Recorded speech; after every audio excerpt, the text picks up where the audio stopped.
Hey, now this. The billionaire CEO and co-founder of Telegram has been arrested in France, causing a free speech firestorm that has other social media CEOs asking, am I next?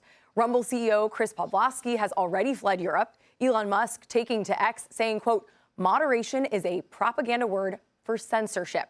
Joining us now is Steve Hilton, Fox News contributor. Steve, thank you so much for joining us. We're seeing this in Europe. Should we be concerned here in the U.S.? Absolutely, because you've got a Democratic Party now here and a media establishment backing them who for years now have actually been walking down this road. Now, in Europe, they're much farther down that road. And this is a horrifying and terrifying development. And you can match it with what's been going on in the UK, where you now have people being arrested and prosecuted and put in jail for social media posts that the government disapproves of. That's happening right now in the UK, I'm ashamed to say, considering that's where I was raised.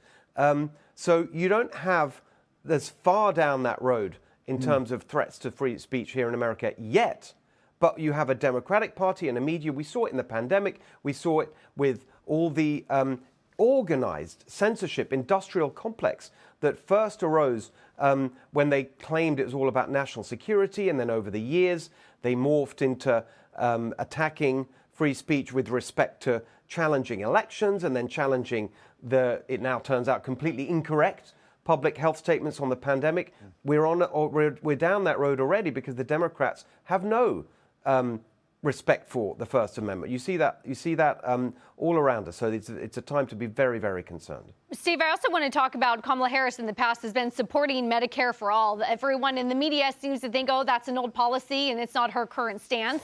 But we don't know her current stance. All we know is what she has said in the past. We like to talk to you about this because she is from our California. What do you think about this proposal? Exactly. Well, first of all, let's just be clear. That is her position.